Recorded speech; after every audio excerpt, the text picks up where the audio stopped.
Good morning, Packers fans. Happy Wednesday. Welcome to another episode of the JD Packers podcast with your host, Joseph Dino. And today I will be highlighting 5 key X factors I believe the Packers need to go their way in order to have the season that they are anticipating of having. So without further ado, let's jump straight into it. So number 5, I have Marshawn Lloyd's health. I believe Marshawn Lloyd is a key part of what this offense is trying to be. The reason why I have this at 5 and not higher is as they have illustrated it the last couple seasons, they've been able to live without him being healthy, as he hasn't been healthy the last 2 regular seasons. But I feel like Marshawn Lloyd can add a lot to this offense as an explosive back next to Josh Jacobs. And to be quite frank, who took a little bit of a step back last year, I believe Marshawn Lloyd taking that load off of Josh Jacobs would be fundamental to this offense's success, especially of what Matt LaFleur is trying to do in the run game. He has shown time and time again that he is a run first type of play caller. He likes to get the run game going in order to open up the rest of the offense. I believe that needs to change a little bit, and I'll get into that later in my X factors, but that's just how he's called plays in the past.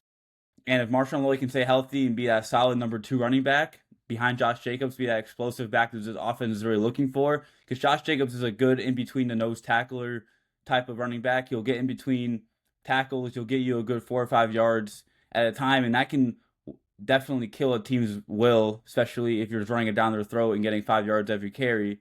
However, the offense did not show that last year, and I do think they need an explosive type of runner in this offense to really scare the opponents into playing maybe 2 high safeties and not putting as much people in the box. Number 4, I have Carrington Valentine. I think Carrington Valentine is a crucial part for this defense to be successful. I think there's a lot of different corners you can choose for this. You could choose Benjamin St-Juste that we just signed from the Chargers. However, I don't expect him to be necessarily that ball hawk type of corner. I believe he's a good depth piece for this unit and will definitely provide competition with Keyshawn, Carrington, Brandon Cisse, and the rest of them. But I don't think he is the quote unquote X factor of this defense. I think he's a fine piece.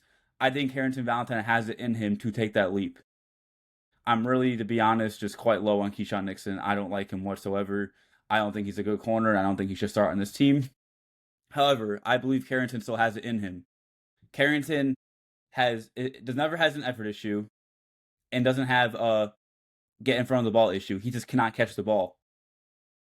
He dropped so many interceptions last year where if he just could catch the ball, it would have changed many games' complexions and would probably change the narrative on him. I believe he still has a talent to become a better coverage player. I think he's kind of a Trevon Diggs type of corner where he just jumps the ball a lot. I mean, that makes it successful if you catch the ball, but he did not do that at all last year. And those aggressive ball hawk type of corners that are going to force turnovers and get your offense back on the field is exactly what his team needs. I don't think we had enough turnovers forced by this defense last year, and I believe he can be a major contributor to that problem. I still believe in Carrington Valentine, and he's my number 4 on his team's X factors. Number 3, I have Matt LaFleur's play calling. Just like I alluded to in number 5 with Marshawn Lloyd, this team loves to run the ball first.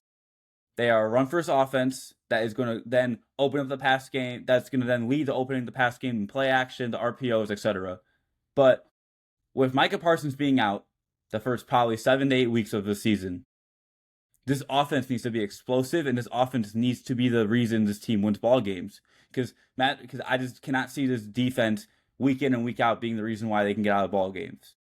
And you can say that was the case a lot last year. I can highlight the first couple weeks of the season, the defense was dominant.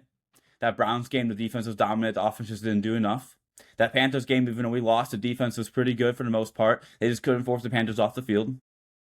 And I believe Matt LaFleur can make it easier for this defense, which is going to be lacking a little bit of a pass rush if no one else can step up while Mike is out. And he can help this defense by being more aggressive on offense. Let Love air the ball out. Be aggressive on early downs. Take shot plays. You have Christian Watson, Jaden Reed, Matthew Golden, Savion Williams, Tucker Kraft. Open up the playbook a little bit. Trust in your quarterback. Trust in your quarterback who's about to be turning 27 this year. Jordan Love is that dude. And I want Matt LaFleur to give him more of a chance in his offense. So my number 3 is Matt LaFleur giving the ball to Jordan Moore and opening up this playbook on early downs and being more aggressive. Number 2, and you could argue this being, I think number 1 and number 2 are very close. Number 2, I have the entire offensive line. This offensive line was piss poor last year. To no shocker whatsoever to any Packers fans. Offensive line was mediocre at best. They were not good. They faced a lot of injuries, sure. Zach Tom was in and out of the lineup. But Rasheed Walker struggled mightily. Now with him off the team, this opens up the spot for Anthony Belton, and Jordan Morgan. They both need to step up. Sean Rhyan needs to step up at center. If needed, we can slide some rookies in. Jagger Burton has looked really good in OT mini camps. He could be an X factor. I'm pretty high on him watching tape. Regardless, the offensive line needs to step up. They need to be way better in the run game. Way better in the run game. Because you could say Josh Jacobs took a step back last year, and that wouldn't be false. However, a big reason why the run game sucked is because the offensive line was not doing enough. In reverse, this blocking that they gave Jordan Love last year in the pocket was unacceptable. You can point out a lot of games in particular where this bit them in the butt, but the game that sticks out to me and probably most Packers fans is the second half of that Bears game in the wild card. The pocket was collapsing. Love had no time to throw the ball, and they couldn't do anything on offense. And I blame a lot of that on the offensive line, just getting absolutely beat to shreds by that Bears pass rush, which quite frankly isn't even the strength of that team. That's one of the weaknesses. So that cannot happen. In order for this team to go as far as I believe they can go, with the talent they have on both sides of the ball, the offensive line needs to be the X factor. They need to be good in the trenches. Every single Super Bowl team in the past has been good in the trenches. I'm not asking this Packers offense to be top, or offensive line to be top 5 in the league. Not even top 10. Just be near league average. Be in that 10 to 15 range. Be in that 15 to 17, 18 range. Versus that 20 to 25 range. They take that step to being a C to C minus group to a B group. This offense will be significantly better. So that is my number 2 in X factors. And number 1 is Lucas Van Ness.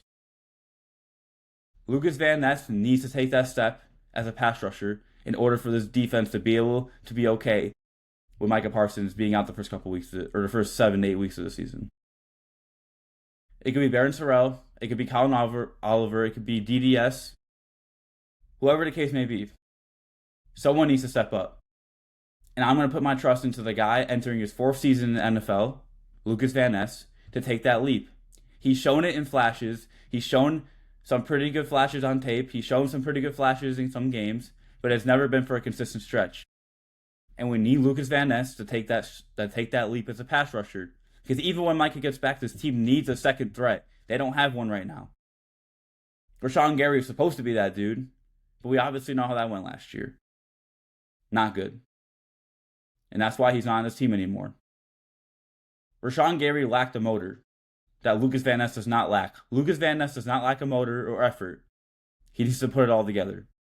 And if Lucas Van Ness can take just a leap from being a below average to just a situational dude to being a decent pass rusher, at minimum, this pass rush immediately gets better. If he takes even a bigger leap, this defense will be in very good hands once Micah gets back. But that is a lot of questions, and we will see how training camp plays out with him, and we'll see how he looks when Micah is out. But those are my top 5 X factors for the Packers coming season. And my next episode will be highlighting three key reasons how this defense can improve going into the season, along with my top 16 AFC quarterback rankings. Thank you so much for tuning in, and have a great rest of your day. Go Pack Go.